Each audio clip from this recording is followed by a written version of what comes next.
had a good Christmas.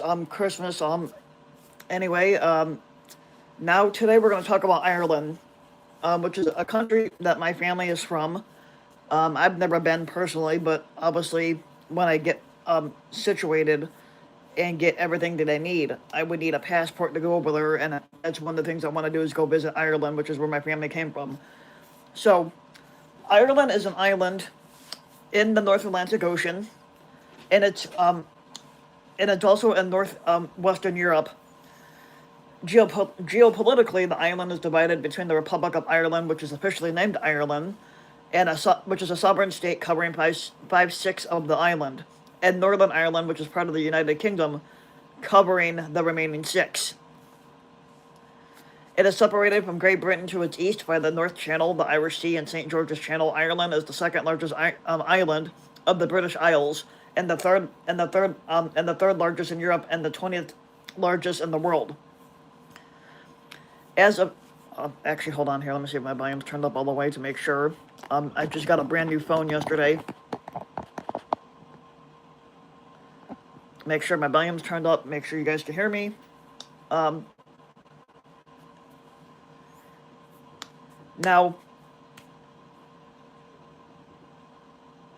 as of 2022, the population of the entire island is just over 7 million, with 5.1 in the Republic of Ireland, and about 2 million in Northern Ireland, making it the second most populous island in Europe after Great Britain. And here's an actual photograph of Ireland. Like I said, I got a brand new phone yesterday, so I'm still trying to work out the gadgets on this. So right here is an actual photograph of Ireland back in October. And then down here is a location of Ireland, which is where the dark green color is. You see Ireland right there. So, now the geography of Ireland comprises relatively low-lying mountains surrounding a central plain, and with several navigable rivers extending inland. Now much of Ireland was woodland until the end of the Middle Ages. Now today, woodland makes up about 10% of the island, compared with the European average of over 33%. Now, with most of it being non-native conifer plantations. Its lush vegetation is a product of its mild climate, which is influenced by the Atlantic Ocean and thus very moderate, and winters are milder than expected for such a northerly area. Now, although summers are colder than those in continental Europe, rainfall and cloud cover are abundant. Now, Gaelic Ireland had emerged by the first century AD, and the island was Christianized from the 5th century onwards. Now, during this period, Ireland was divided amongst petty kings, who in turn served under the kings of the traditional provinces. Now, they vied for dominance and the title of High King of Ireland. Now, between the late 8th century and the early 11th century, Viking raids and settlements took place, culminating in the Battle of Clontarf on April 23rd of 1014, and it resulted in the end of Viking power in Ireland. Now, following the 12th century Anglo-Norman invasion, England claimed sovereignty. Now, however, English rule did not extend over the whole island until the 16th and 17th century of the Tudor conquest. Now, this led to a colonization by settlers from Britain. In the 1690s, a system of Protestant English rule was designed to materially disadvantage the Catholic majority and Protestant dissenters, and was extended during the 18th century with the Acts of Union in 1801. And Ireland became a part of the United Kingdom, but the Great Famine of the 1840s saw the population fall by over 20%. Through death and immigration. A war of independence in the early 20th century was followed by the partition of the island, leading to the creation of the Irish Free State. And that became increasingly sovereign over the following decades, until it declared a republic in 1948. which became the Republic of Ireland Act of 1948, and Northern Ireland, which remained a part of the United Kingdom.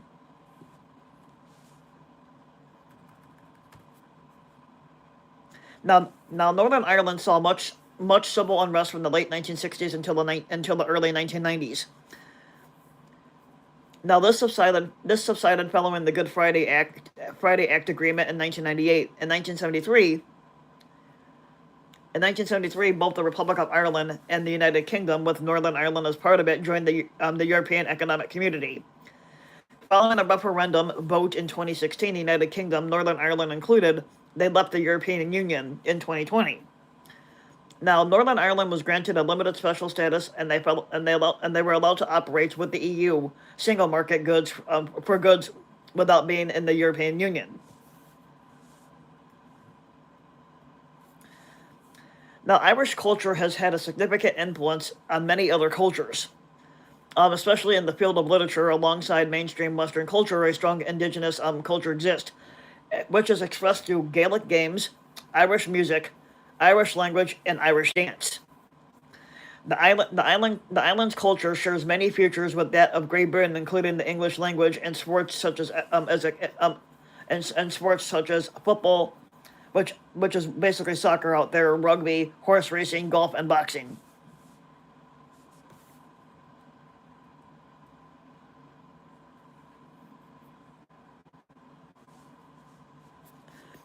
Now the name Ireland is derived from an old Irish word iru, which in turn comes from Proto Celtic, which means fertile soil. The classical Latin name for the island of Ireland was Iberina, also comes from the same root, and it remains popular in a poetic synonym for the island, and it means winter.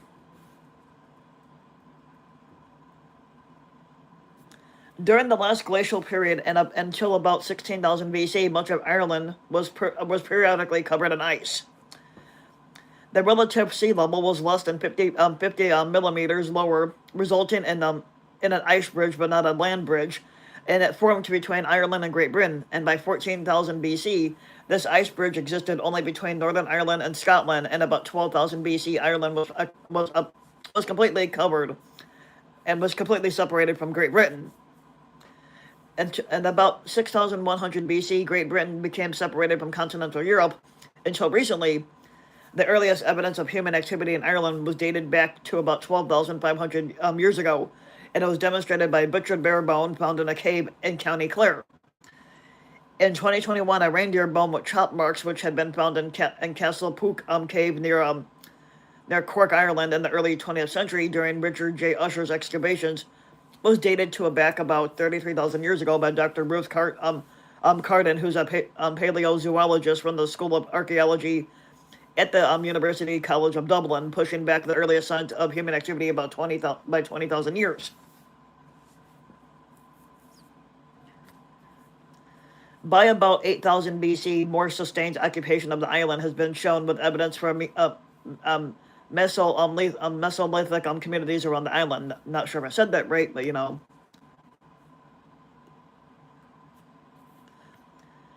Now, sometime before the year 4000 BC, Neolithic settlers introduced several cultivars, domesticated animals such as cattle and sheep, built large timber buildings and stone mountains.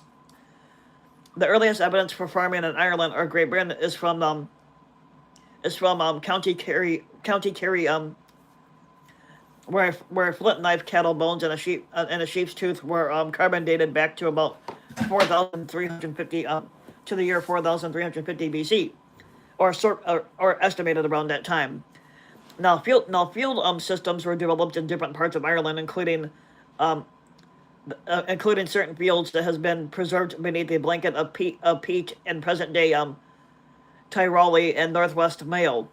An extensive field system, arguably the oldest in the country and in the world, consisted of small divisions separated by dry stone walls. Now, the fields were farmed for several centuries between 3,500 BC and 3,500 between the years 3,500 BC and 3,000 BC. Now, wheat and barley are the principal crops that are sold in Ireland. The Bronze Age began around 2500 BC, with technology changing people's everyday lives during this period through innovations such as the wheel, harnessing oxen, weaving textiles, brewing alcohol, and metalworking, which produced new weapons and tools along with fine gold decoration and jewelry such as brooches and torques.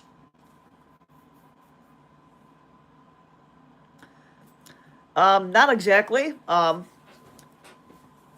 If you want to ask a question, I will answer it to the best of my knowledge.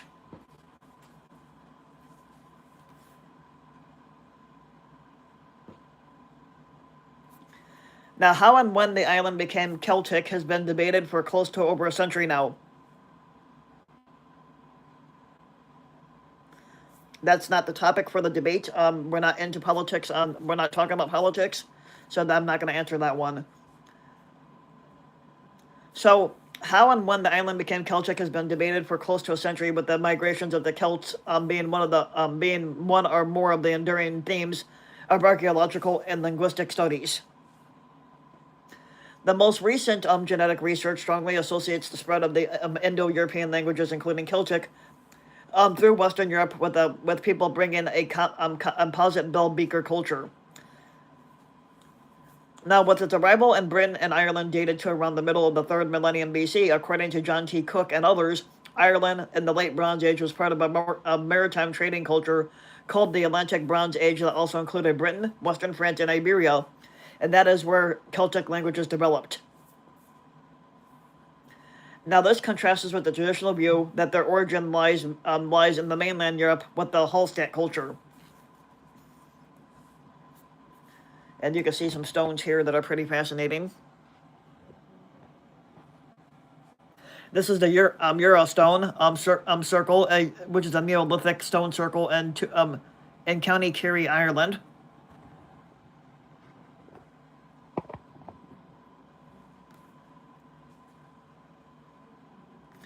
Now, the long-standing traditional view is that the Celtic language, Ogham script, and culture were brought to Ireland by waves of invading or immigrating Celts from mainland Europe, and this theory draws one on the Libor Gabata Aaron, which is a medieval Christian pseudo history of Ireland, along with the presence of Celtic culture and language and artifacts found in Ireland, such as Celtic bronze spears, shields, torques, and other finely crafted Celtic associated possessions.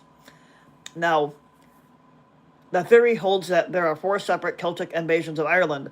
The Britanni were also said to be the first, followed by the Belgae from northern Gaul and Britain, and later Leon tribes from Armorica were said to have invaded Ireland and Britain more or less simultaneously.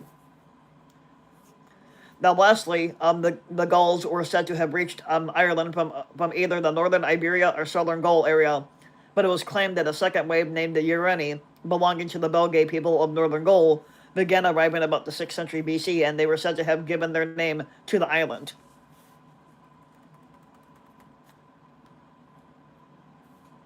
Now, this theory is advanced in part because of the lack of archaeological evidence for large-scale Celtic immigration, although it is accepted that such movements are notoriously difficult to identify.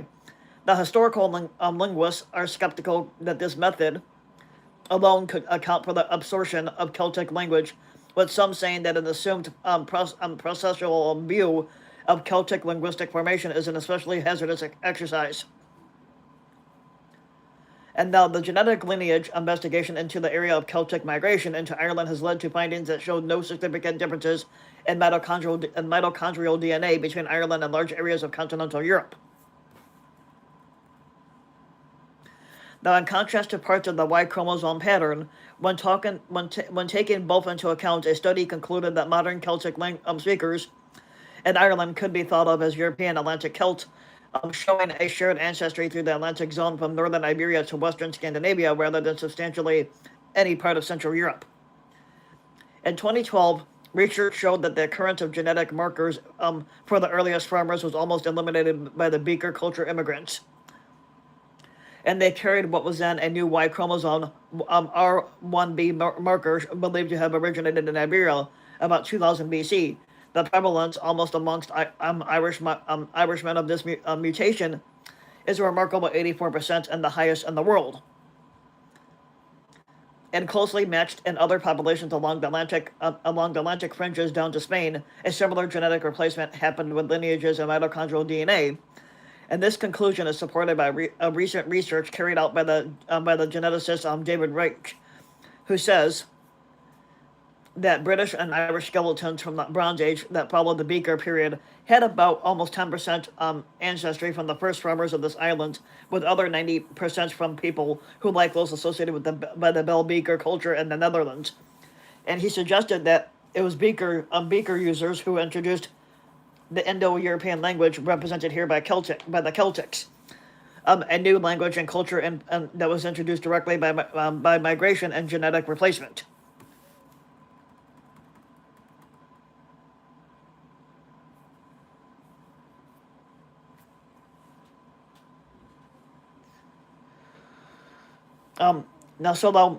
With the earliest written records of Ireland came from classical Greco-Roman geographers. Ptolemy and his Almagest refers to Ireland as Little Britain, in contrast to the larger Ireland, which he called Great Britain. In his map of Ireland and in his later work Geography, Ptolemy refers to Ireland as Lornia, and to Great Britain as Albion. Now these names were likely to have been the local names to the islands at that time before they switched. The earlier names, in contrast, were likely to have been coined before direct contact with local people was ever made.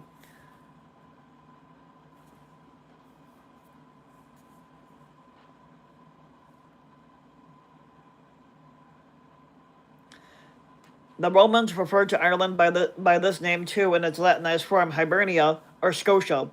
Ptolemy records 16 nations inhabited every part of Ireland in the year 100 AD.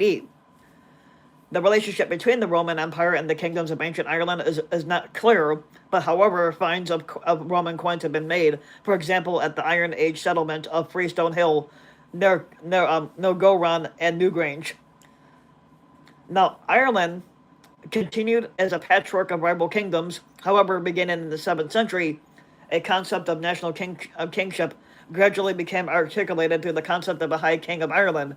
Medieval Irish literature portrays an almost unbroken sequence of high kings stretching back thousands of years. Now, but some modern historians believe that the scheme was constructed in the 8th century to justify the status of powerful political groupings by projecting the origins of their rule into the remote past. All of the Irish kingdoms had their own kings, but were nominally subject to the High King. The High King was drawn from the ranks of the provincial kings and ruled also the royal kingdom of Meath, with a ceremonial capital at the Hill of Tara. The concept did not become a political reality until the Viking Age, and even then, that was not a consistent one. Ireland did have a culturally unifying rule of law, the early written judicial system, the Brehon laws administered by a professional class of jurists known as the Brehons. The Chronicle of Ireland dates back to 431. Bishop Palladius arrived in Ireland on a mission from Pope Celestine, the first to minister to the Irish already believing in Christ. Now, the same chronicle records that St. Patrick, Ireland's best-known patron saint, arrived the following year.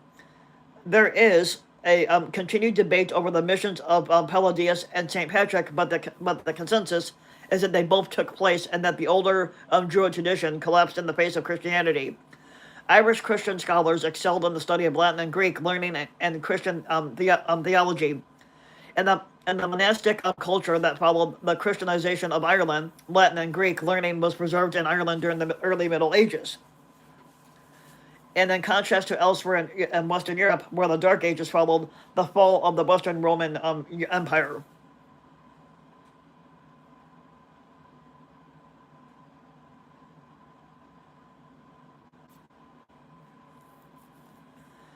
Now, the arts of manuscript illumination, metalworking, and sculpture flourished and produced treasures such as the Book of Kells, ornate jewelry, and the many carved stone crosses that still dot the island today.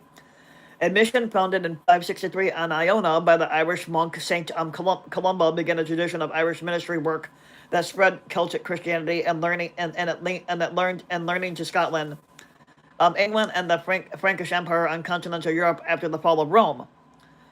These missions continued until the late Middle Ages, establishing monasteries and centuries of learning, producing scholars such as Sedulius Scotus and Johannes Eurygena, and exerting much influence into Europe.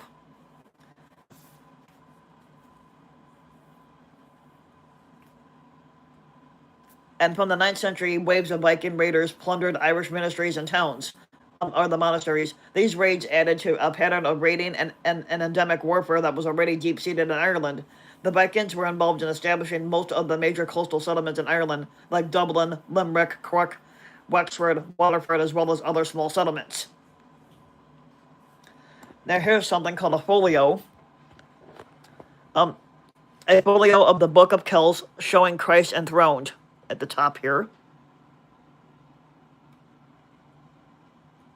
And then down here you got the remains of the 12th century Trim Castle in Northern Meath, which is the largest Norman castle in Ireland.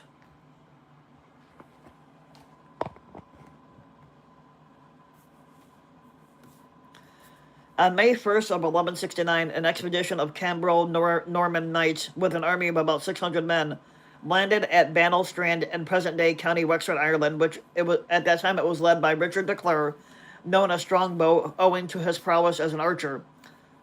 The only archer I knew from this type of thing would be Robin Hood. Now the invasion which coincided with the period of renewed Norman expansion was at the invitation of Dermot MacMurrough, King of Leinster. In 1166, MacMurrough has fled to Anjou, France, following a war which involved a war between Tig Hiernan of Breffni and sought the assistance of the Angevin king Henry II in recapturing his kingdom. In 1171, Henry arrived in Ireland in order to review the general progress of the expedition. He wanted to re-exert royal authority over the invasion, which was expanding beyond his control.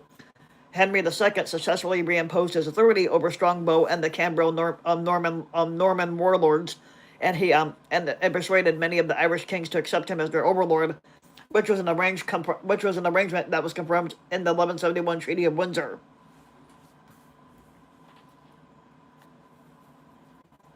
Now, the invasion was legitimized by reference to provisions of the alleged papal bull Lodilter, which was issued by an Englishman, Adrian IV, in 1155. The document apparently encouraged Henry to take control in Ireland to oversee the financial and administrative reorganization of the Irish Church and its integration into the Roman Church system.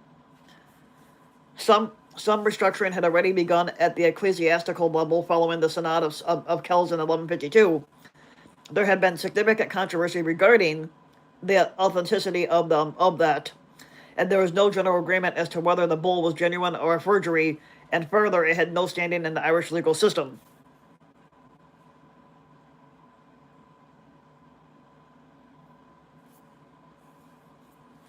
In 1172, Pope Alexander III further encouraged Henry to advance the integration of the Irish Church with Rome.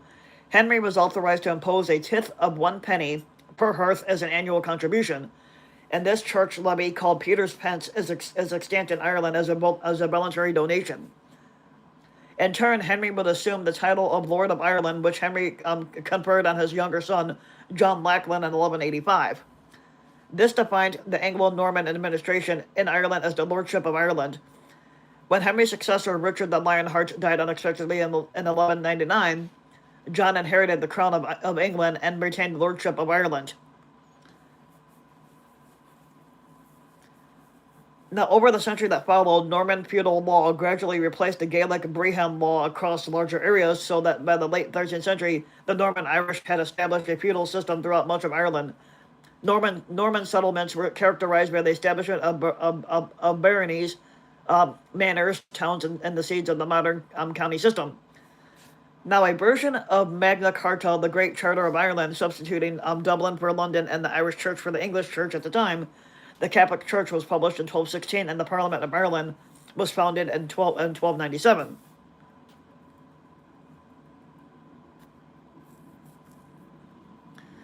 From the mid 14th century after the Black Death, Norman settlements in Ireland went into a period of decline. The Black Death was something to do with the rats, where the rats these rats had contained some disease, and it killed off over 60% of Ireland, or maybe might have been higher than that, was 60 or 70%. I have to look that up to make sure. Oh shit, my thing came in. I got to look at that later.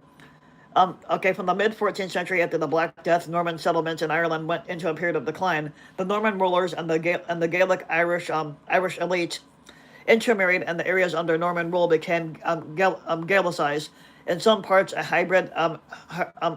Hiberno-Norman culture emerged in response to the Irish Parliament passed the Statutes of Kilkenny in 1367. These were a set of laws designed to prevent the assimilation of the Normans into Irish society by requiring English subjects in Ireland to speak English, follow English customs, and abide by the English law.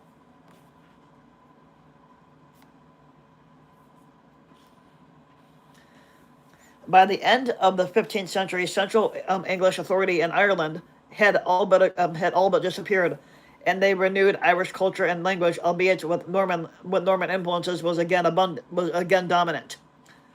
English crown control remained relatively unshaken in an amorphous foothold around Dublin, known as the Pale, and under the provisions of Poyet's Law of 1494. Irish parliamentary legislation was subject to the approval of the English Privy Court, or Council.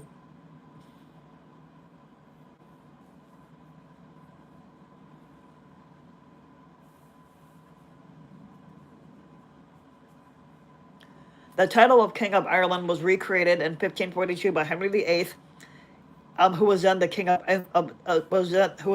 England of the Tudor dynasty. English rule was reinforced and expanded in Ireland during the latter part of the 16th century, leading to the Tudor conquest of Ireland. A near complete conquest was achieved by the turn of the 17th century, following the 9-Year War and the flight of the Earls. This control was consolidated during the wars and conflicts of the 17th century, including the English and Scottish colonization in the plantations of Ireland, and the Wars of the Three Kingdoms and the Williamite War. Irish losses during the Wars of the Three Kingdoms, which in Ireland included the Irish Confederacy and the Cromwellian conquest of Ireland. These are estimated to include about 20,000 battlefield casualties. 200,000 civilians were estimated to have died as a result of a combination of war-related famine, displacement, guerrilla activity, and pestilence throughout the war.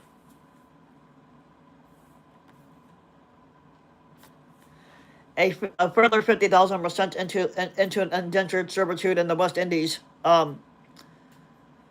Physician General William Petty estimated that 504,000 Catholic Irish and about 112,000 Protestant settlers had died, and about 100,000 people were transported as a result of the war. If a pre-war population of about 1.5 million is assumed, this would mean that the population was introduced by almost half. Reduced by half, basically. And here's a picture right here, a 16th century perception of Irish women and girls, illustrated in the manuscript Theatre del Tous los Pupils of something like that. I don't know how the fuck you say that.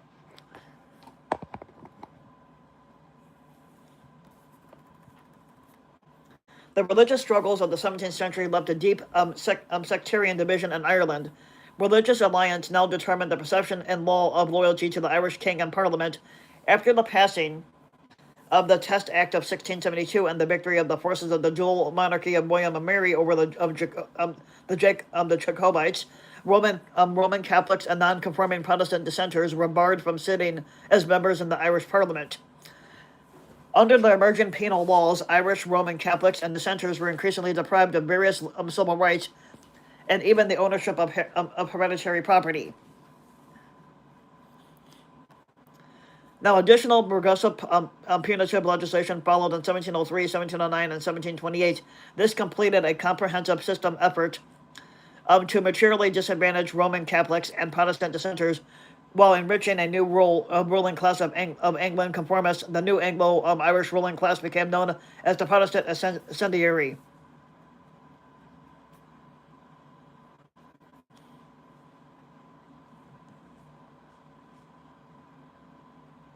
The Great Frost struck Ireland and the rest of Europe between December of 1739 and September of 1741 after a decade of relatively mild winters. The winters destroyed stored crops of potatoes and other staples, and the poor summers severely damaged any harvest that they could produce. This resulted in the famine of 1740. An estimated 250,000 people died. About one in eight of the population died from the ensuing pestilence and disease. The Irish government halted exports of corn and kept the army in quarters, but did little more. Now, local gentry and charitable organizations provided relief, but could do little to prevent the ensuing mortality that would ensue. In the aftermath of the famine, an increase in industrial production and a surge in trade brought a succession of construction booms. The population soared in the latter part of the century, and the architectural legacy of the Georgian Ireland was built. In 1782, Poyens Law was repealed, giving Ireland legislative independence from Great Britain for the first time since the year 1495. Now, the British government, however, still retained the right to nominate the government of Ireland without the consent of the Irish Parliament. Now, here's a picture of how they did hangings back then, but half hanging of a suspected United Irishmen. And then down here, during the rebellion, you have the camp on Vinegar Hill. Actually, go back to that for a minute. Yeah, right here.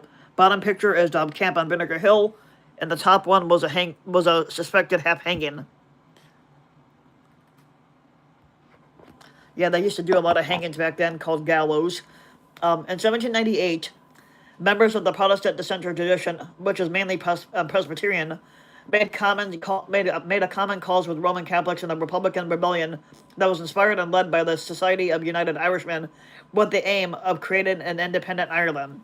Despite assistance from France, the rebellion was put down by British and Irish government and a lot of their forces. The rebellion lasted from the 24th of May to the 12th of October of that same year of 1798, and saw the establishment of the short-lived Irish Republic of 1798 in the province of Connacht. It saw numerous battles across the island with an estimated 30,000 people dying.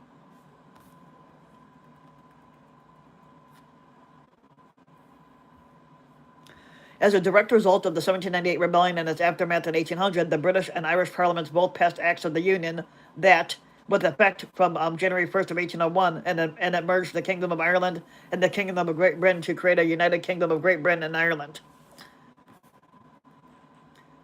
The Passage Act in the Irish Parliament was ultimately achieved with substantial majorities having failed on the first attempt in 1799. According to contemporary documents and historical analysts, this was achieved through a considerable degree of bribery with funding provided by the British Secret Service Office and the awarding of peerages, places, and honors to secure votes.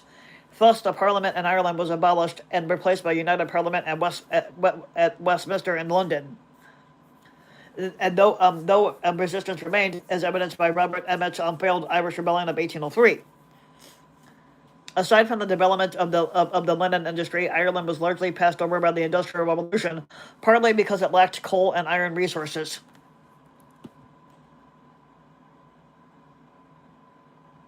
And also partly because of the impact of the sudden union with the structurally superior economy of England, which saw Ireland as a source of agricultural producer, and people only saw Ireland as a source of agricultural produce and capital.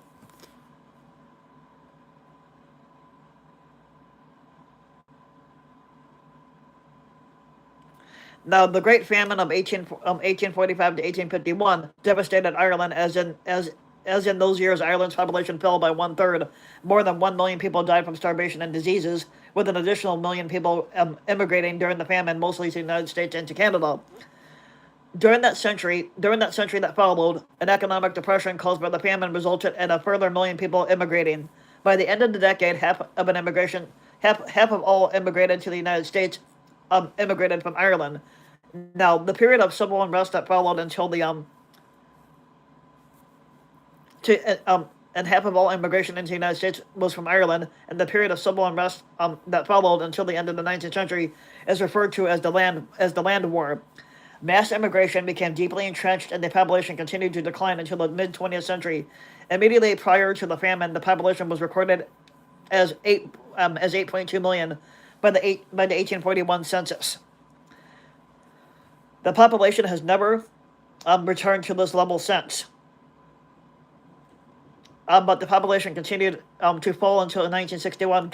County Leitrim was the final Irish county to record a population increase post-famine in 2006.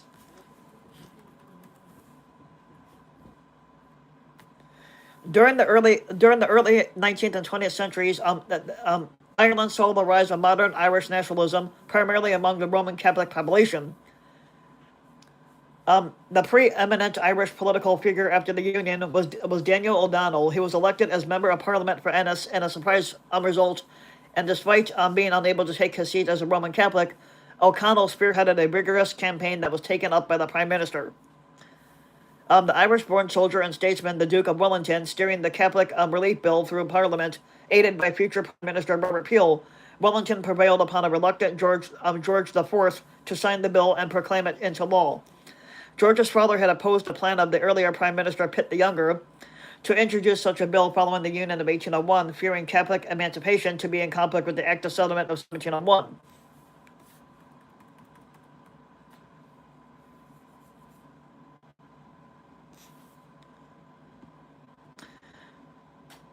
Now, Daniel O'Connell led a subsequent campaign for the repeal of the Act of Union, which would fail. Now, later on during the century, Charles Stewart Parnell and others campaigned for anatomy within the Union or Home Rule. Unionists, especially those located in Ulster, were strongly opposed to Home Rule, which they thought would be dominated by Catholic interest. After several attempts to pass a Home Rule bill through Parliament, it looked certain that one would finally pass in 1914. But to prevent this from happening, the Ulster Volunteers were formed in 1913 under the leadership of a guy named Edward Carson. The formation was followed in 1914 by the establishment of the Irish Volunteers, whose aim was to ensure that the Home Rule Bill was passed. The act was passed, but with the temporary exclusion of the 6 counties of Ulster, which later became Northern Ireland. Before it could be implemented, however, the act was suspended over the duration of the First World War. The Irish Volunteers split into 2 groups. The majority, approximately of 175,000 in number, under John Redmond, took the name National Volunteers and supported Irish involvement in the war.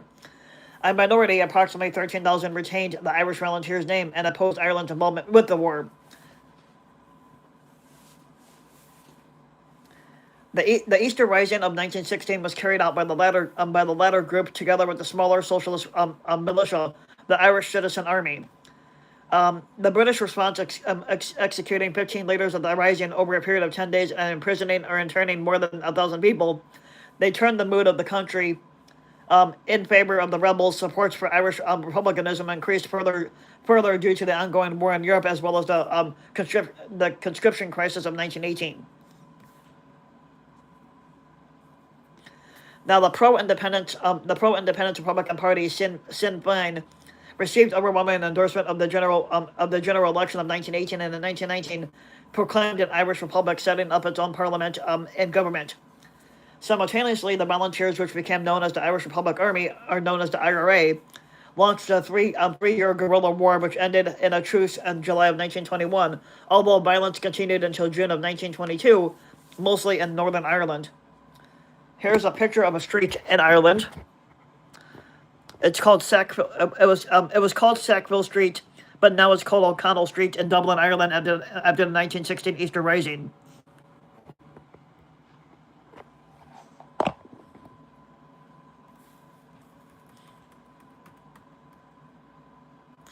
In December of 1921, the Anglo-Irish Treaty was conducted between the British government and the representatives of the Second Dáil.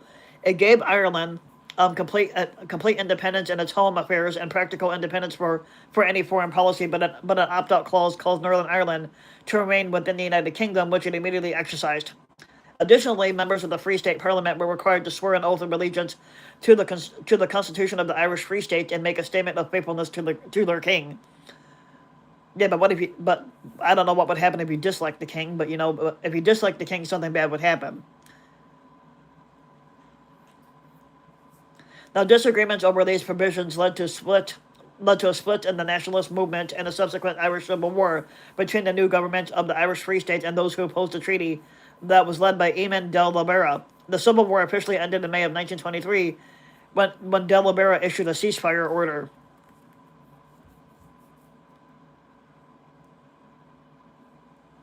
During its first decade, the newly formed Irish Free State was governed by the victors of the Civil War. When de Libera achieved power, he took advantage of the Statute of Westminster and political circumstances to build upon inroads to a greater sovereignty made by the previous government. The oath was abolished, and in 1937, a new constitution was written and adopted. This completed a process of gradual separation from the British Empire that governments had pursued since independence. However, it was not until 1949 that the state was declared officially to be the Republic of Ireland.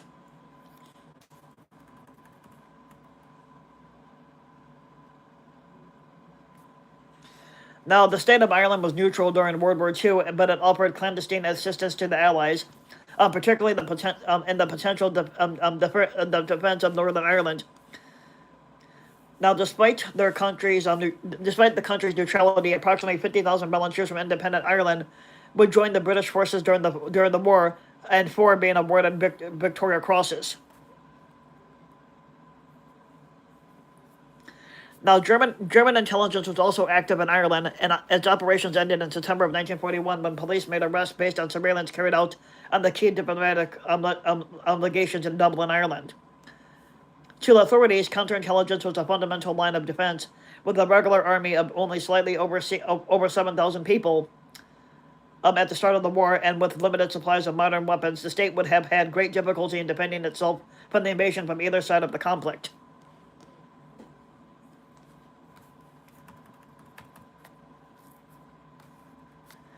Large-scale immigration marked most of the post-World War II period, particularly during the 1950s and 1980s, but beginning in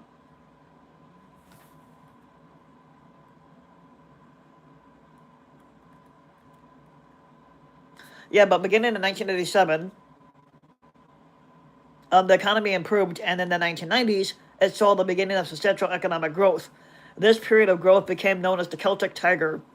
The Republic's real GDP grew by an average of 9.6 per annual between 1995 and 1999, which was their biggest yet. In which year the Republican joined the euro, which is their currency. In 2000, it was the sixth richest country in the world in terms of GDP per capita. The historian R.F. Foster argues that the cause was a combination of a new sense of initiative and the entry of American corporations. He concludes that the chief factors were low taxation, pro-business regulatory policies, and a young, tech-savvy workforce. Now, for many multinationals, the decision to do business in Ireland was made easier still by generous incentives from the Industrial Development Authority. In addition, European Union membership was helpful, given the country lucrative access to the markets that it had previously reached only through the United Kingdom, and pumping huge subsidies and investment capital into the Irish economy. Now, modernization brought secularization in its wake. The traditionally high levels of religiosity have sharply declined, but Foster points to 3 factors. First, Irish feminism, largely imported from America, with liberal stances on contraception, abortion, and divorce, and that undermined the authority of bishops and priests. Second, the mishandling of the pedophile scandals that humiliated the church, and whose bishops seemed less concerned with the victims and more concerned with covering up for the priests. And third, prosperity brought hedonism and materialism that undercut the ideas of saintly poverty.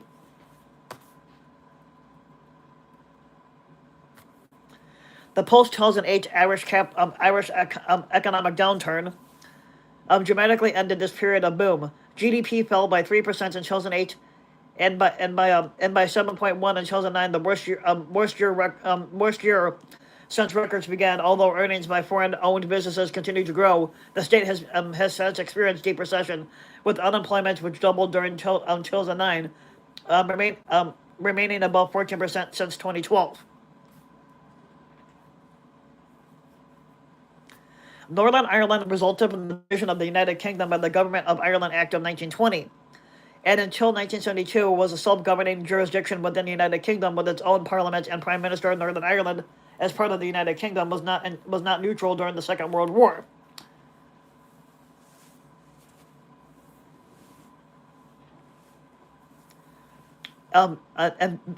The country Belfast suffered 4 bombing raids in 1941. Conscription was not extended to Northern Ireland, and roughly an equal number of volunteers from Northern Ireland volunteered from the Republic of Ireland also.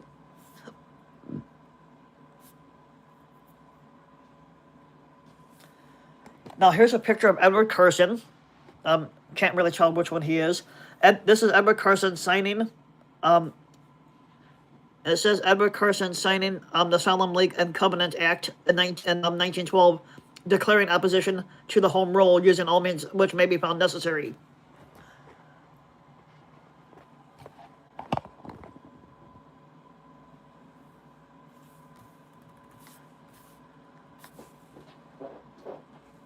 So when it comes to although Northern Ireland was largely spared the strife of the Civil War, and the decades that followed partition, there were sporadic episodes of intercommunal violence.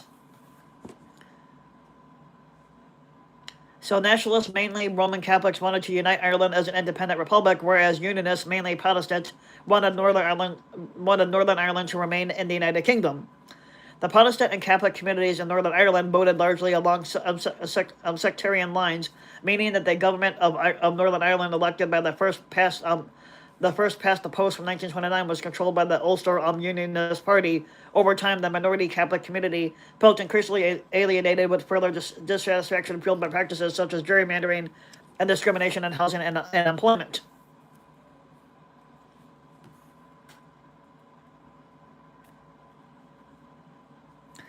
In the late 1960s, nationalist grievances were aired publicly in mass civil rights protests, which were often controlled by loyalist counter-protests. The government's reaction to confrontations was seen to be one-sided and heavily handed in favor of Unionists. Law and order broke down as unrest and inter-communal violence increased. The Northern Ireland government requested the British Army to aid the police and protect the Irish nationalist population. In 1969, the paramilitary provisional IRA, which favored the creation of the United Ireland, emerged from a split in the Irish Republican Army and began their own campaign against what is called the British occupation of the six counties.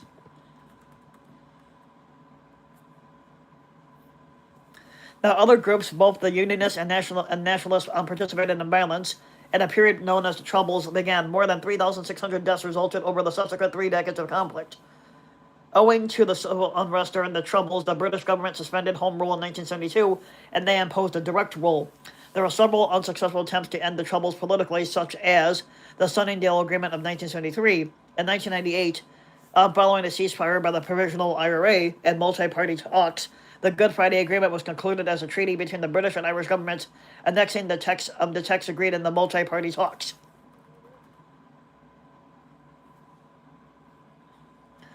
Now, the substance of the agreement, formerly referred to as the Belfast Agreement, was later endorsed by referendums in both parts of Ireland. The agreement restored self-government to Northern Ireland on the basis of power sharing in the regional executive drawn from the major parties in the new Northern Ireland Assembly. With entrenched protections for the two main communities, the executive is jointly headed by a first minister and deputy first minister drawn from the Unionist and Nationalist parties. Now, violence had decreased greatly after the Provisional IRA and a loyalist ceasefire in 1994. And in 2005, the Provisional IRA announced the end of its arms campaign, and an independent commission supervised its disarmament and that of other nationalist and unionist paramilitary organizations.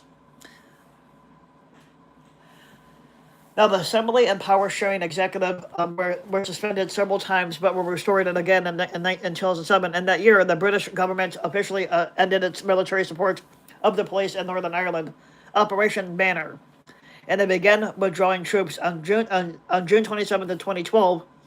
Northern Ireland's Deputy First Minister and former IRA Commander Martin McGuinness shook hands with Queen Elizabeth II in Belfast, symbolizing reconciliation between the two sides.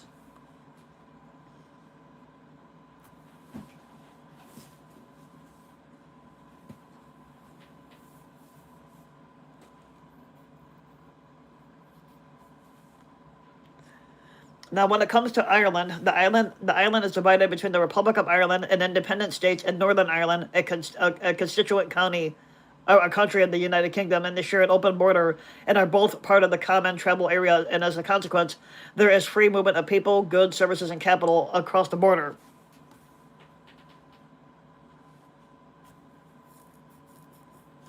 Now, the Republic of Ireland is a member state of the European Union, while the United Kingdom is a former member state, having both exceeded its precursor entity, the European Economic Community, also known as the EEC, in 1973. But the United Kingdom left the European Union in 2020 after a referendum on EU membership was held back in 2016, which resulted in 51.9% of the UK voters choosing to leave the bloc.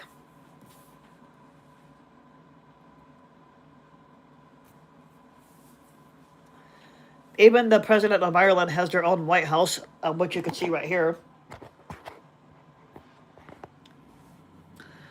This is the actual house in Ireland, and this is where the President of Ireland will live, similar to the White House of the U.S.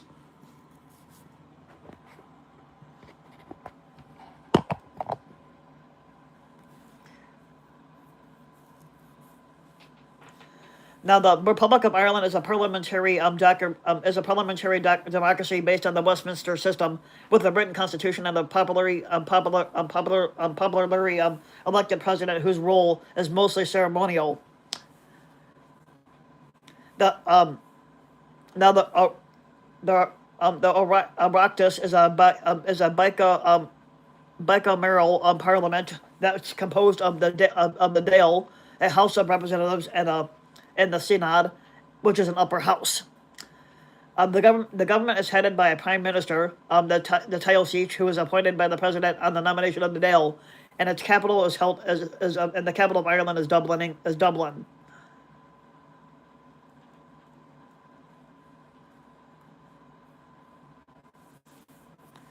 Now, the Republic of Ireland today ranks among the wealthiest countries in the world in terms of GDP per capita. And in 2015, it was ranked the 6th most developed nation in the world by the United Nations Human Development Index. And it's a period of rapid economic expansion from 1995 onwards became known as the Celtic Tiger period.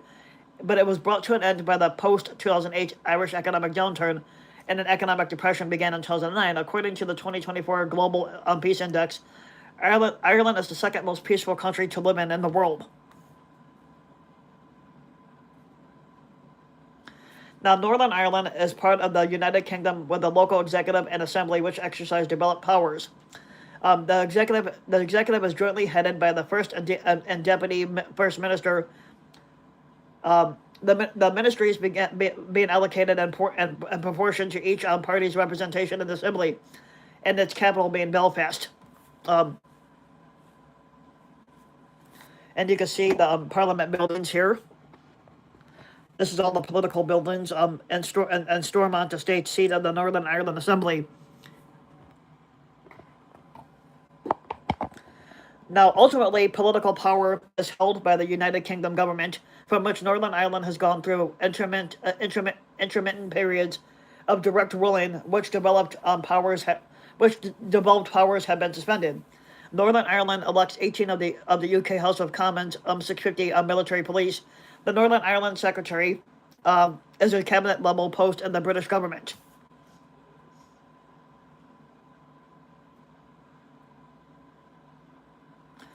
Along with England and Wales and with Scotland, Northern Ireland forms one of the three separate legal jurisdictions of the United Kingdom, all of which share the same Supreme Court of the United Kingdom as their court of final appeal.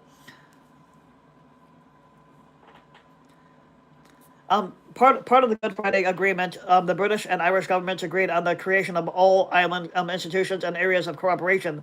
The North-South Ministerial Council is an institution through which ministers from the government of Ireland and the Northern Ireland Executive agree all island policies. At least 6 of these policy areas must have an associated all island implementation body, and at least 6 others must be implemented separately in each jurisdiction. The implementation bodies are Waterways, Ireland, the Food Safety Promotion Board, Intertrade Ireland, and the Special European Union Programs Body, the North-South Language Body, and the FOIL, Carlingford, and the Irish Lights Commission. Now, the British-Irish intergovernmental conference provides for cooperation between the government of Ireland and the government of the United Kingdom on all matters of mutual interest, especially in Northern Ireland. In light of the Republic's particular interest in the government of Northern Ireland, regular and frequent meetings co-chaired by the Irish Minister for Foreign Affairs and the British Secretary of State for Northern Ireland, dealing with non-devolved matters to do with Northern Ireland and non-devolved all-Ireland issues, are required to take place under the establishing treaty.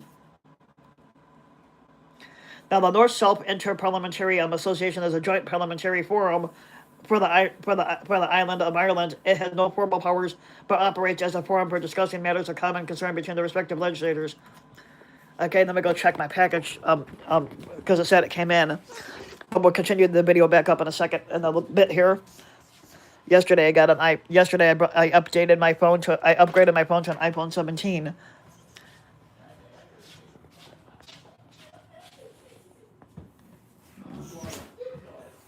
But I do gotta put all my numbers back in.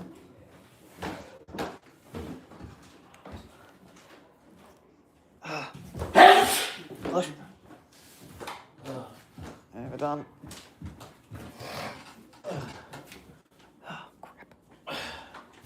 Is it cold outside?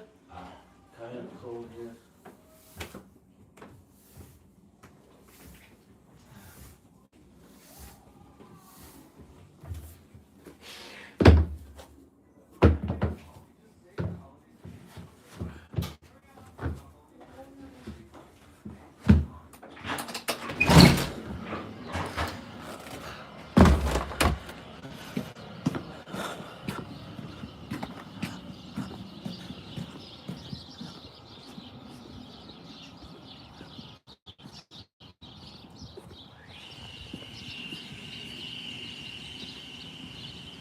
Yep.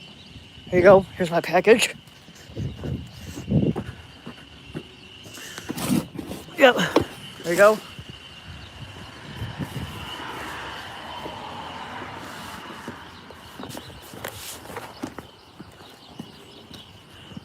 Yeah, it's a little bit chilly outside. I did not realize that.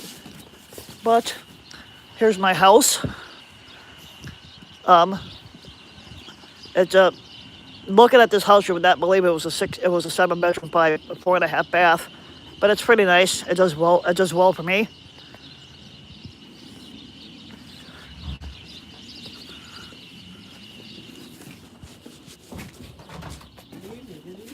Yep. Got a new job. Yep. I talked to somebody in Bolingbrook yesterday. I gotta wait for them to send me a confirmation of when I'm gonna start. Yeah, this one's in Bolingbrook. All right. But it's for a food packing plant. They basically, I'll be packaging food into boxes. Oh, that should be fun. Yep. All right. Yep.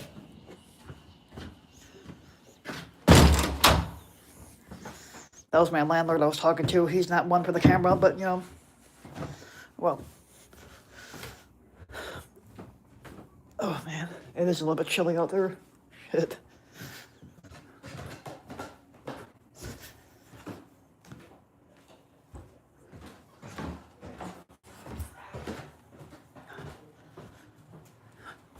Oh shit.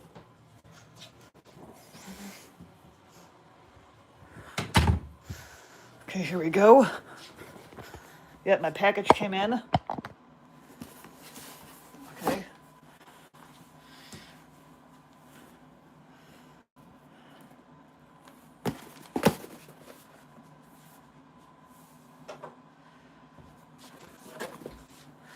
No, this should be good.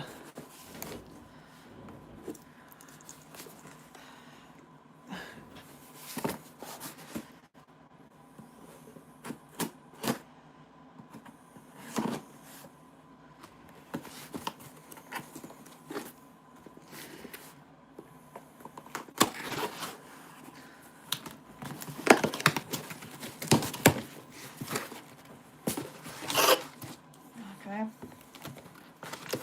Put that on the floor. Now I gotta open this.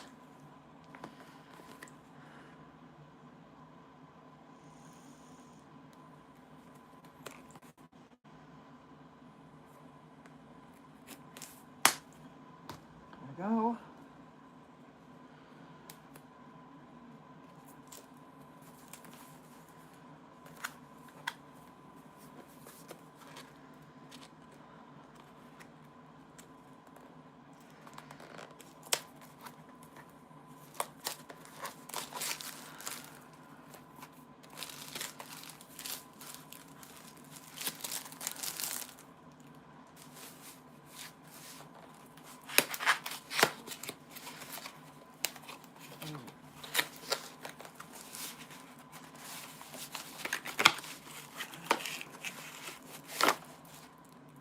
Okay, here we go.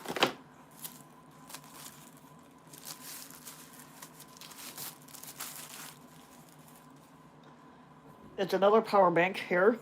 I love these things. I like. You can never have too many of them. So there's like 3 ports. One is a USB port, and one is a little port for the A and the C, and the C. So one's a USB. It's also got its own flashlight on there where you could turn on flashlights. So if you were ever walking, you could see where you were going. So, and that's a pretty good one right there. So anyway, that's what came in for me today.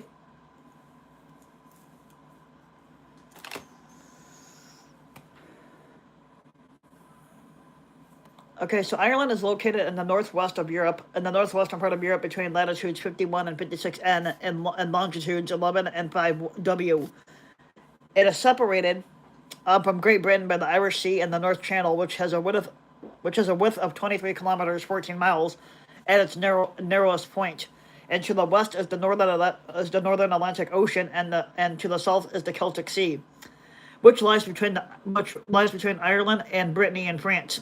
Ireland has a total area of 84,421 kilometers, which extends to about 32,595 miles, of which the Republic of Ireland occupies about 83% of that. Now, Ireland and Great Britain, together with many nearby smaller islands, are known collectively as the British Isles. As the term British Isles can be controversial in relation to Ireland, the alternate term Britain and Ireland is sometimes referred to is used as a neutral term for the islands.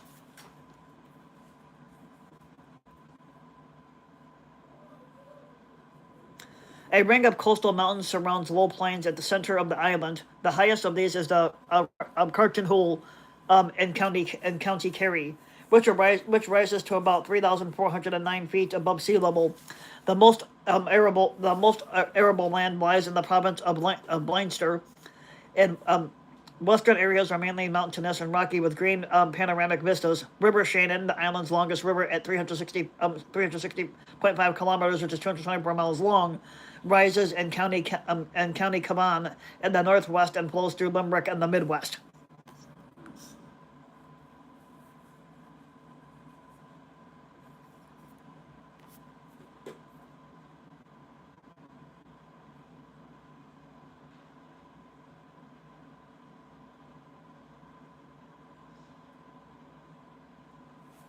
One second.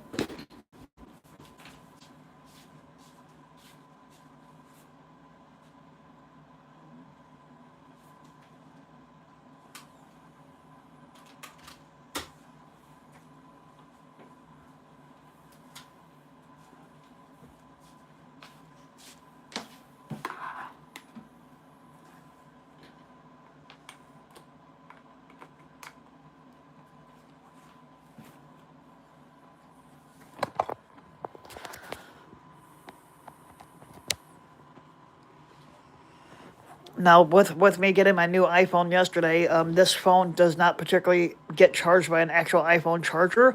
It's actually charged by a C cord, which I actually found that kind of to be surprised. Okay. Now, now, when it comes to geology for Ireland, the island consists of varied geological provinces. In the west, around County Galway and County Donegal, is a medium to high grade metamorphic and igneous complex of kaolinite affinity, which is similar to the Scottish Highlands across southeast Ulster and extending southwest to Longford and south to Navan, is a province of the Ordovician and Silurian rocks, with similarities to the southern uplands province of Scotland. Now, if you go further south, along the County Wexford coastline is an area of granite intrusives into more Ordovician and Silurian rocks like that found in Wales.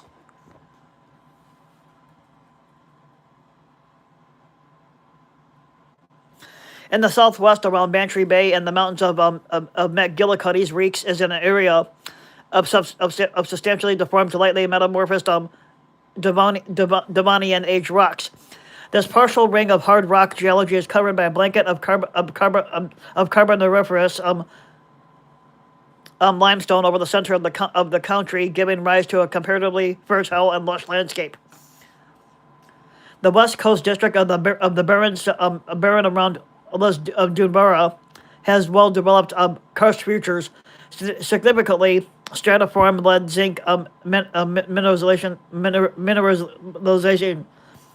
is found in the limestones around silver mines and China. Hydrocarbon exploration is currently ongoing.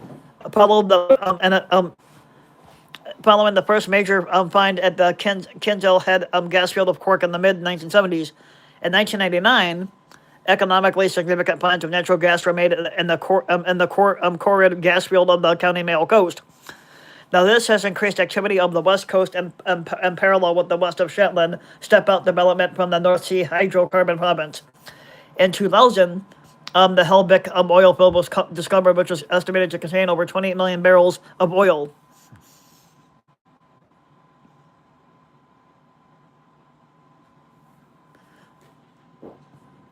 Now, the island's lush vegetation, a product of its mild climate and frequent rainfall, earns it the sobriquet of the Emerald Isle. Overall, Ireland has a mild but changeable oceanic climate with few extremes. The climate is typically insular and temperate, avoiding the extremes in temperature of many other areas in the world at similar latitudes. This result is the result of the moist winds which ordinarily prevail from the southwest Atlantic.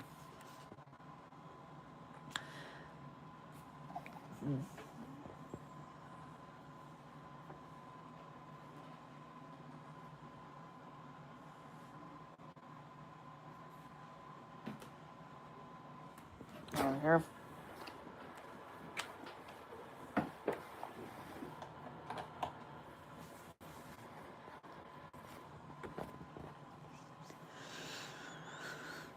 Now, precipitation falls through the year, but is light overall, particularly in the east. The west tends to be wetter on average and prone to Atlantic storms, especially in the late autumn and winter months. These occasionally bring destructive winds and higher total rainfall to these areas, as well as sometimes snow and hail. And the regions of North County Galway and East County Mayo have the highest incidence of recording lightning annually for the island, with lightning occurring approximately 5 to 10 days per year in the area. Munster in the south records the least snow, whereas Ulster in the north records the most.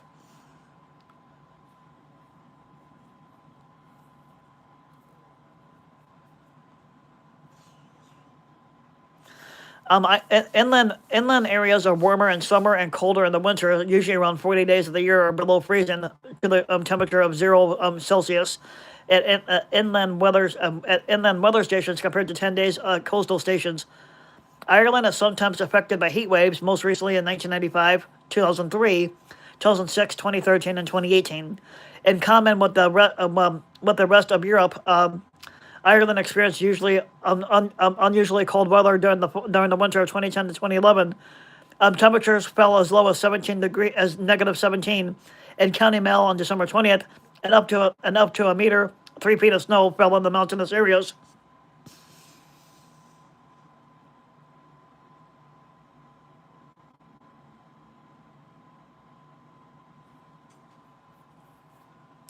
Unlike excuse me, unlike Great Britain, which had a land bridge with mainland Europe, Ireland only had an ice bridge ending about 14,000 years ago at the end of the last ice age, and as a result, it has fewer land animals and plant species in Great Britain or mainland Europe. There are 55 recorded mammal species in Ireland, and of them, only 26 land mammal species are considered native to Ireland.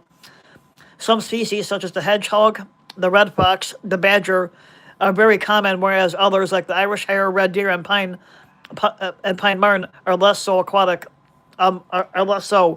Aquatic wildlife, such as species of sea turtle, shark, seal, whale, and dolphin, are common off the coast.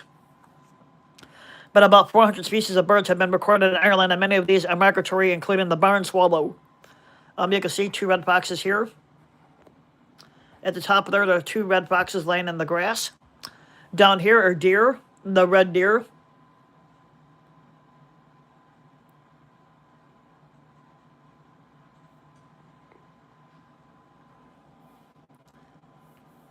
Now several different habitats are found in Ireland, including farmland, open woodland, temperate broodloaf, and mixed forests, conifer plantations, peat bogs, and a variety of coastal habitats.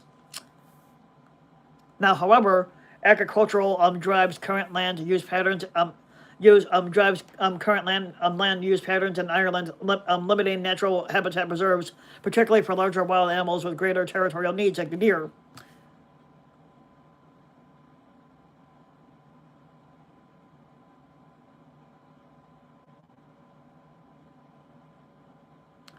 Now with no large apex predators in Ireland other than humans and dogs, such populations of animals as semi-wild deer that cannot be controlled by smaller predators, such as the fox, are controlled by annual culling.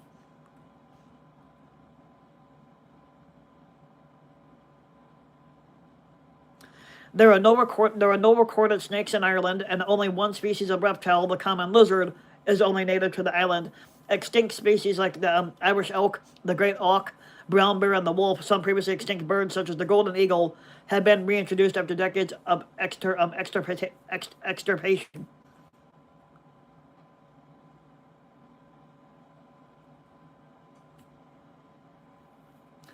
Ireland is now one of the least forested countries in Europe. Until the end of the Middle Ages, Ireland was heavily forested. Native species include deciduous trees such as oak, ash, hazel, birch, alder,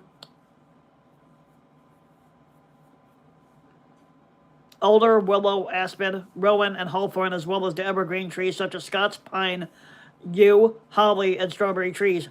Only about 10% of Ireland remains today as a woodland. Now most of this is non-native conifer plantations, and only 2% is native woodland.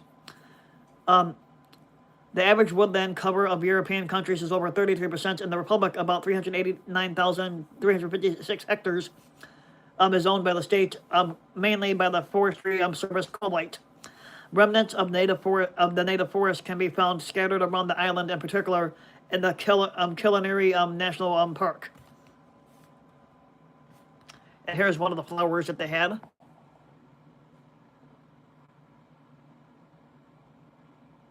That's a wildflower. Much of the island is now covered with pasture, and there are many species of wildflower. And wild furs is commonly found. The one I just showed you is called the furs. And wild furs is commonly found growing in the uplands, and ferns are plentiful in the more moist regions, especially in the western parts. It is home to hundreds of plant species, some of them unique to the island, and it has been invaded by some grasses such as the Spartina anglia.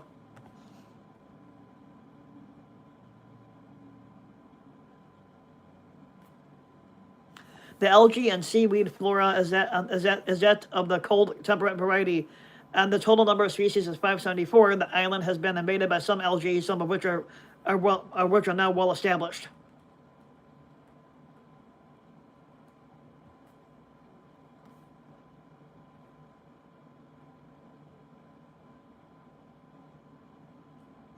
And because of its mild climate, many species, including subtropical species such as palm trees, are grown in Ireland. Geographically, Ireland belongs to the Atlantic European province of the circumboreal region within the boreal kingdom. The island can be subdivided into two ecoregions: the Celtic broadleaf forest and the North Atlantic moist fixed forests.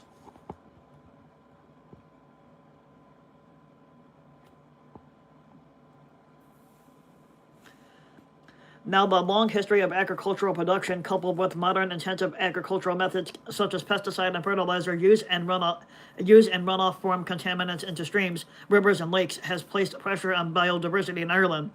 A land of green fields for crop cultivation and cattle rearing limits the space available for the establishment of native wild species. Hedgerows, however, traditionally used for maintaining and demarcating land boundaries, act as a refuge for the native wild flora. Now, this ecosystem stretches across the countryside and acts as a network of connections to preserve remnants of the ecosystem that once covered the island. Subsidies under the Common Agricultural Policy, which supported agricultural practices that preserved hedgerow environments, are undergoing reforms. The Common Agricultural Policy had in the past subsided potentially destructive agricultural practices. For example, by emphasizing production without placing limits on indiscriminate use of fertilizers and pesticides, but reforms have gradually decoupled subsidies from production levels and introduced environmental and other requirements. 32% of the Ireland's greenhouse gas emissions are correlated into agriculture, and forested areas typically consist of monoculture plantations of non-native species, which may result in habitats that are not suitable for supporting the native species of invertebrates. Natural areas require fencing to prevent overgrazing by deer and sheep that roam the uncultivated areas, and grazing in this manner is one of the main factors preventing the natural regeneration of forests across many regions of the country.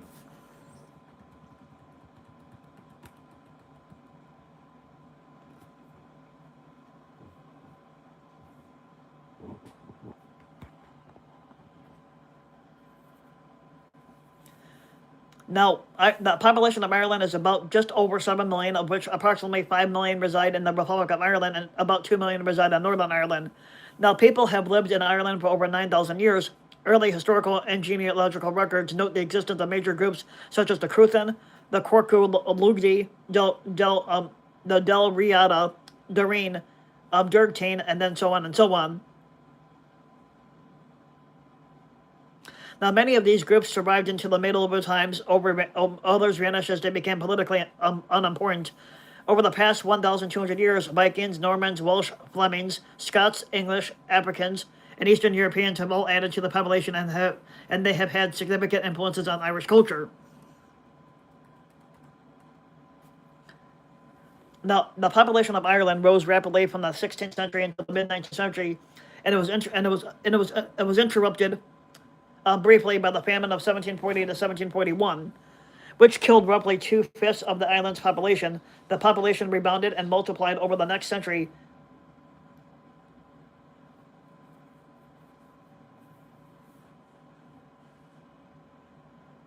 Now, the population rebounded and multiplied over the next century, and the Great Famine of the 1840s caused 1 million deaths and forced over 1 million people to immigrate in its immediate wake. Over the following century, the population was reduced, and over half at a time.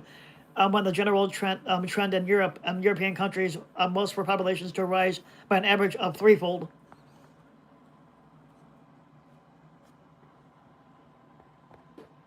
And then right here you got the provinces of Ireland, which is 4 of them. You got Ulster, Connaught, Leinster, and Munster. All right here, you can see that.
Now, Ireland's largest religious group is Christianity, and the largest denomination is the Roman Catholicism, representing over 73% of the island and about 87% of the Republic of Ireland. Most of the rest of the population adhere to one of the various Protestant denominations, about 48% of Northern Ireland. The largest is the Anglican Church of Ireland, and the Muslim community is growing in Ireland also, mostly through increased immigration, with a 50% increase in the Republic between 2006 and 2011 and the 2011 census.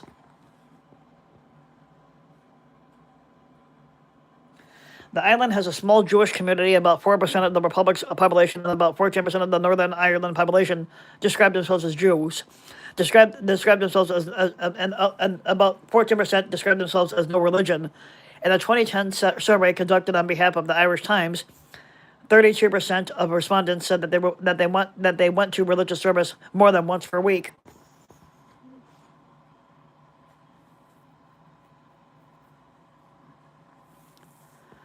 Traditionally, Ireland is subdivided into four provinces: Connaught to the west, Leinster to the east, Munster to the south, and Ulster to the north. In a system that developed between the 13th and 17th centuries, Ireland has 32 traditional counties. 26 of those counties are in the Republic of Ireland, and 6 are in Northern Ireland.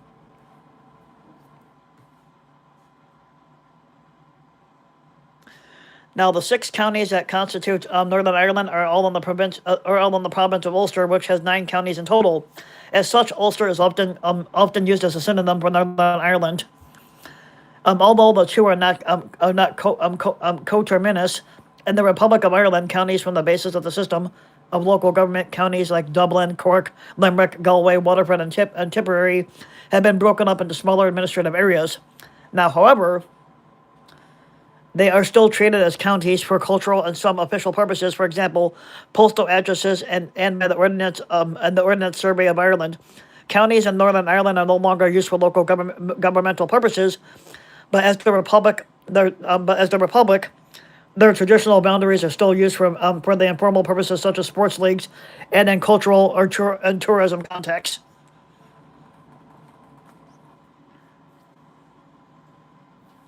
Now, city status in Ireland is decided by legislative or royal charter. Dublin, with over 1 million residents in the greater Dublin area, is the largest city on the island. Belfast, which has 579,726 residents, is the largest city in Northern Ireland.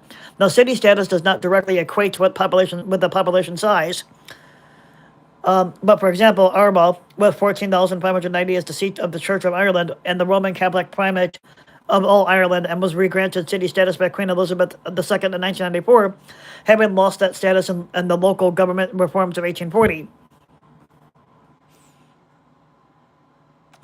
In the Republic of Ireland, Kilkenny, the seat of the Butler dynasty, while no longer a city for administrative purposes, since the 2001 Local Government Act, is entitled by law to continue to use the description.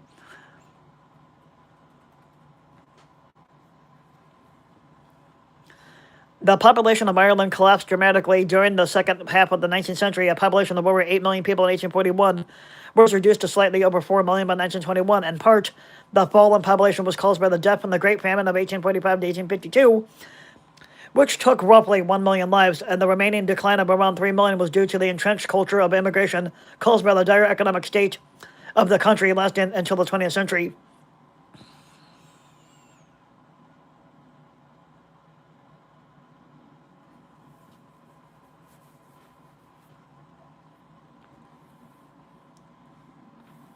The immigration from Ireland in the 19th century contributed to the populations of England, the United States, Canada, and Australia, and all of which are in which a large Irish diaspora lives. As of 2006, 4.3 million people, Canadians, or 14% of the population, were of Irish descent, while around 1/3 of the Australian population had an element of Irish descent. As of 2013, there were 40 million Irish Americans and 33 million Americans who claimed Irish ancestry. With the growing prosperity since the last decade of the 20th century, Ireland became a destination for immigrants since the European Union expanded to include Poland in 2004. Polish people have comprised the largest number of immigrants, over 150,000, from Central Europe, and there has been a significant immigration from Lithuania, Czech Republic, and Latvia.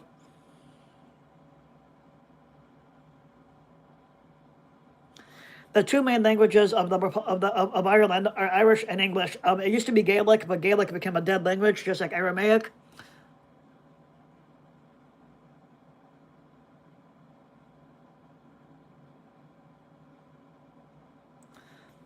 Each language has produced noteworthy literature. Irish, though now only the language of a minority, was the vernacular of the Irish people for thousands of years and was possibly introduced during the Iron Age. Now it began to be written down after Christianization in the 5th century and spread to Scotland and the Isle of Man, where it evolved into the Scottish Gaelic and the Manx language, respectively. Like the Manx language and the Gaelic, like I said, are no longer spoken in Ireland, and they haven't been for years.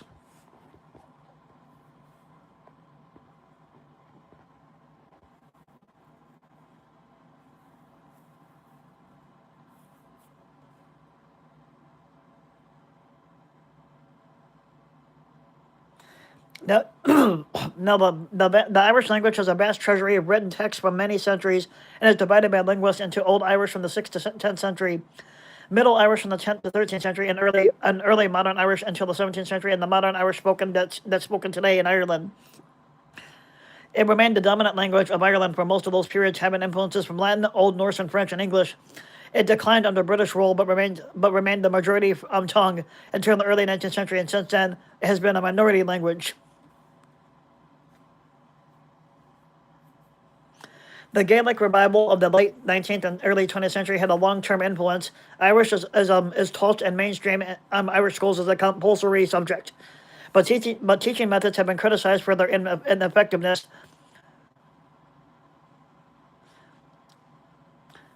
But most students showing little evidence of fluency even after 14 years of instruction.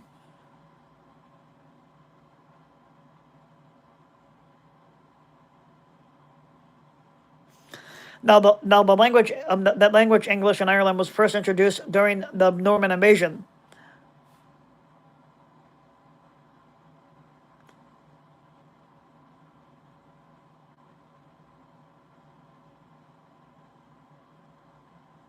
Ireland's culture compromises elements of the culture of ancient people, later immigrants, and broadcast cultural influences. In broad terms, Ireland is regarded as one of the Celtic nations of Europe, alongside Scotland, Wales, Cornwall, Isle of Man, and Brittany. These combinations of cultural influences is visible in the intricate designs for Celtic knotwork, and these can be seen in the ornamentation of medieval religious and secular works.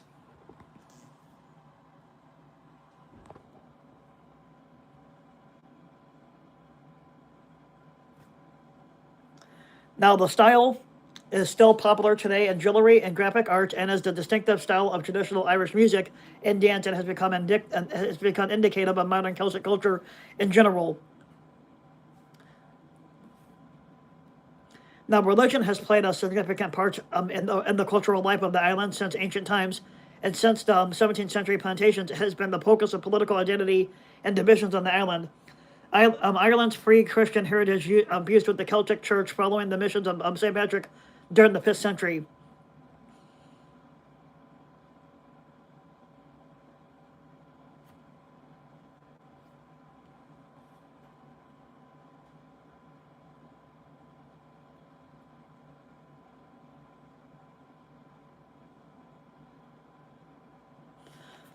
Ireland has made a substantial contribution to world literature in all its branches, both in Irish and English. Poetry in Ireland is among the oldest vernacular poetry in Europe, with the earliest examples dating to the 6th century. Now, Irish remained the dominant literary language down to the 19th century, despite the spread of English from the 17th century onward.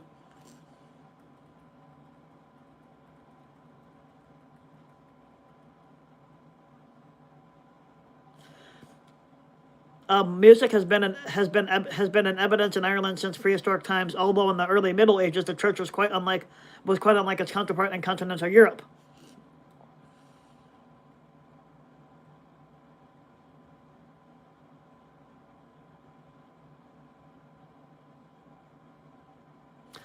If you ever go out to Ireland, the Republic of Ireland's national theatre is the Abbey Theatre, which was founded in 1904.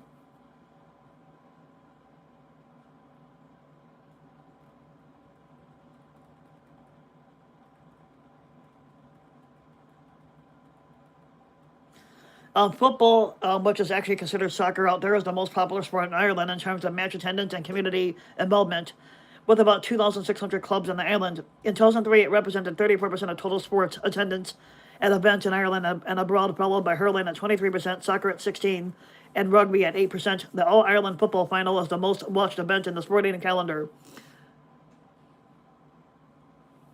Soccer is the most widely played team game on the island and the most popular in Northern Ireland.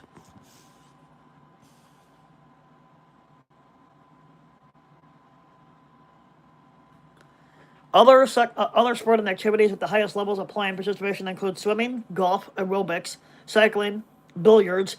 Many other sports are also played and followed, including boxing, cricket, fishing, greyhound racing, handball, hockey, horse racing, motorsport, show jumping, and tennis.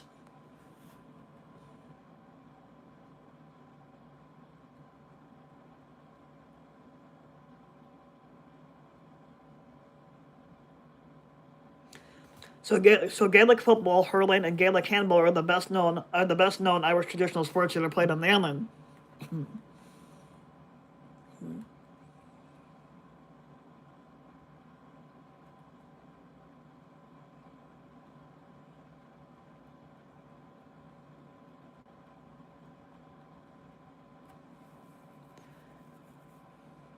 Now, food and cuisine in Ireland take their influence from the crops grown and animals farmed in the island's temperate climate, and from the social and political circumstances of Irish history. For example, whilst from the Middle Ages until the arrival of the potato in the 16th century, the dominant feature of the Irish economy was the herding of cattle, and the number of cattle a person owned was equated into the social standing. So thus herders would avoid slaughtering a milk-producing cow. Now, for this particular reason, pork and white meat were more common than beef, and thick fatty strips of salted bacon, known as rashers, and the eating of salted butter, i.e. a dairy product rather than beef itself, has been a central feature of the diet in Ireland since the Middle Ages.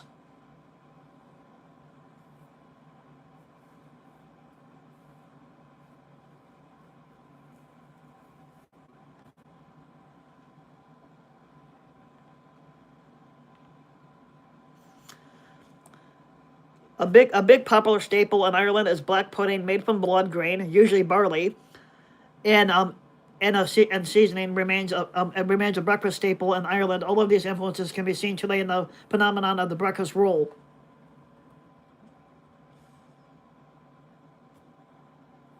The introduction of the potato in the second half of the 16th century heavily influenced cuisine theater greatly. Poverty encouraged a subsistence approach to food.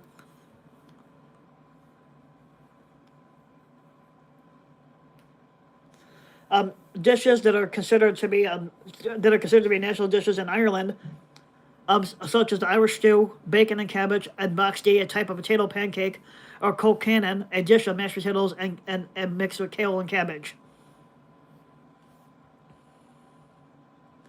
You also have oysters and mussels, especially salmon, which are stuff I've eaten before. Ireland at one point dominated the world's market for whiskey, producing 90% of the world's whiskey at the start of the 20th century.